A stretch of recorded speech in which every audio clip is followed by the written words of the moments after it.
തൈക്കാവുകളിലും സ്രാമ്പിക്കൽ പള്ളികളിലും സ്രാമ്പി പള്ളികളിലും നൂറ്റാണ്ടുകൾ പഴക്കമുള്ള കേരളത്തിലെ ഏതാണ്ട് എല്ലാ പള്ളികളിലും ഉണ്ടായിരുന്ന ആചാരങ്ങൾ മുസ്ലിം ഇന്ന് നാം അനുഷ്ഠിക്കുന്ന സുന്നി ആചാരാനുഷ്ഠാനങ്ങൾ ആയതിന്റെ കാരണം അവർ കണ്ട പ്രവാചകരുടെ തൊട്ട് കാലശേഷമുള്ള സ്വഹാബികളും സൂഫികളും താബീങ്ങളും അവർക്ക് കൊടുത്ത ഇസ്ലാം, ഈ ഇസ്ലാം നമ്മൾ മുന്നോട്ട് വെക്കുന്ന ഇസ്ലാം ആയതുകൊണ്ടാണ്. ബാക്കി ഇറക്കുമതി ചെയ്യപ്പെട്ട ഇസ്ലാമാണ്. ഈ തനതായ ഇസ്ലാം എന്ന് പറയുന്നത് സൂഫി ഇസ്ലാമാണ്. സൂഫികളും സാമികളും കൂടി ഉണ്ടാക്കിയ ഒരു മൈത്രിയാണ് മലയാളത്തിന്റെ പരമ്പരാഗതമായ മനുഷ്യ മൈത്രി. അതീ പറയുന്ന ഒരു സ്രാമ്പിക്കൽ സാദൃശ്യം മാത്രമൊന്നുമല്ല.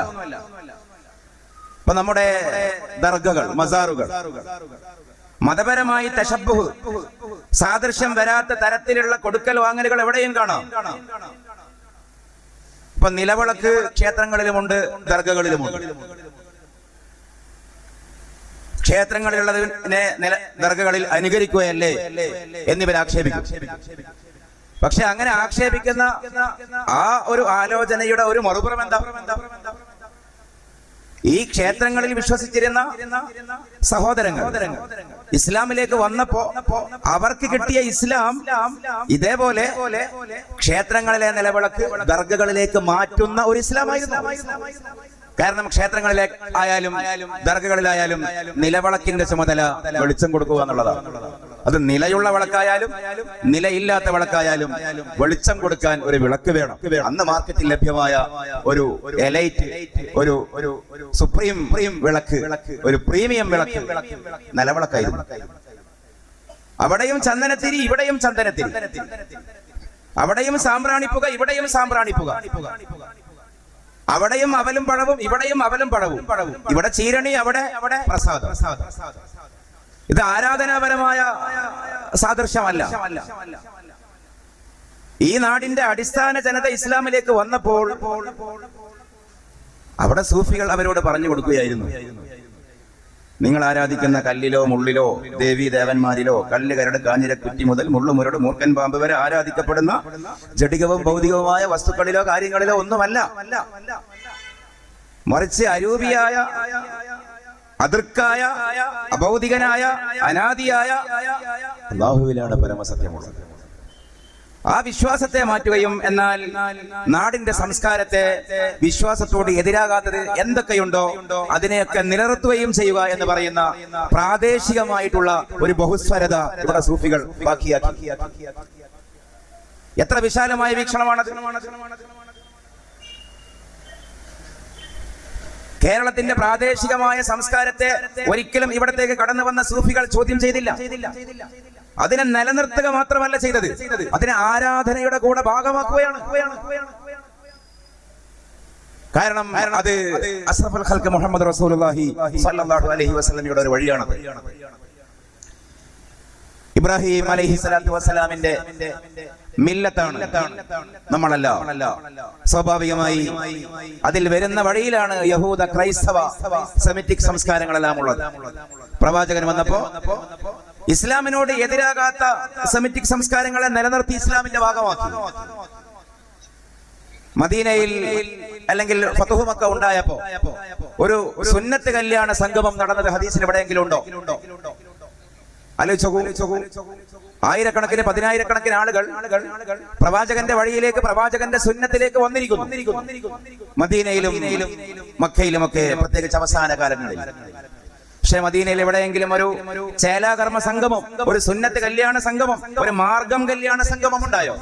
ഇല്ല. അതിനെ ഇസ്ലാം നിലനിർത്തി. കാരണം അത് സെമിറ്റിക് സംസ്കാരമായിരുന്നു. യഹൂദ, ക്രൈസ്തവ രീതികൾ ആണെങ്കിലും അത് സ്ഥാപിച്ചത് ഖലീലുല്ലാഹി ഇബ്രാഹിം അലൈഹിസ്സലാം.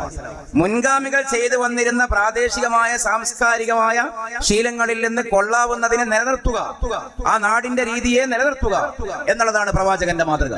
കേരളത്തിലേക്ക് ഇസ്ലാം കൊണ്ടുവന്ന ആളുകൾ, സൂഫികൾ, അതിനെ അപ്പടി നിലനിർത്തി. സുന്നികളെ ഒന്നുകൂടി അപ്ഡേറ്റ് വരുത്തണം, അപ്ഡേഷൻ ചെയ്യണം.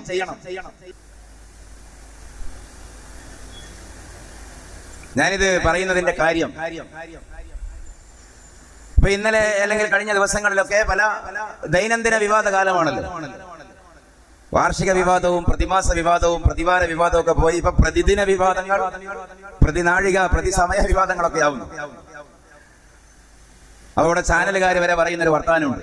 എന്താ, ഇവിടെയുള്ള സുന്നികളെ നവീകരിക്കേണ്ടത് ഈ നാടിന്റെ വികസനത്തിന്റെയും പുരോഗതിയുടെയും ആവശ്യമാണ്.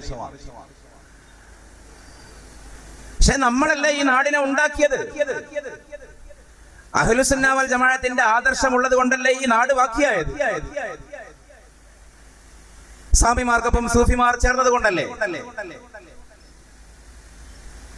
ഇപ്പൊ മലയാളം അതിനു മുമ്പോ അതിന് ശേഷമോ കാണാത്ത ഏറ്റവും പ്രതിപാദനനായ മലയാളി, ഏറ്റവും പ്രതിപാദനനായ മലയാളി ആരാണ് എന്ന് ചോദിച്ചാൽ നിസ്സംശയം ഏറ്റവും ചുരുങ്ങിയത് 10 മാറുന്ന ഷുജായി മൊയ്ത് മുസ്ലിയാർ. നിങ്ങൾക്കും നമുക്കും അതിൽ തർക്കമില്ലല്ലോ. പേർഷ്യൻ ഭാഷയിൽ ഗ്രന്ഥം എഴുതി ഏക മലയാളി, മലയാളേതര ഭാഷയിൽ ആന്ത്രോപോളജിക്കൽ ഹിസ്റ്ററി എഴുതി ഏക മലയാളി, പൂന്താനം നമ്പൂതിരിക്ക് പോലും കാവ്യരചനയുടെ ബിംബങ്ങൾ കൊടുത്ത സർഗാത്മകനായ ദാർശനികനായ മലയാളി.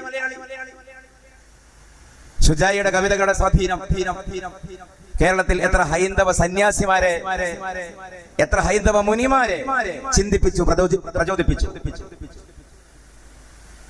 കുഞ്ഞായി മുസ്ലിയാരുടെ സംഭാവനകൾ, ഖാദിരിയ ത്വരീഖത്തിന്റെ ശൈഖായ കുഞ്ഞായി, തലശ്ശേരി സൈദാർ പള്ളിക്കാരനായ കുഞ്ഞായി മുസ്ലിയാർ, അദ്ദേഹത്തിന്റെ കപ്പൽ പാട്ടെന്ന കപ്പപ്പാട്ട് ഷിപ്സോ, ഒരു കാലഘട്ടത്തിൽ മലയാളത്തിന്റെ സർഗാത്മക സംഭാവനയായി വൈദേശിക ലോകം വാഴ്ത്തിയ കൃതിയാണ് നമ്മുടെ സബീനയിലുള്ള ഈ കപ്പപ്പാട്ട്.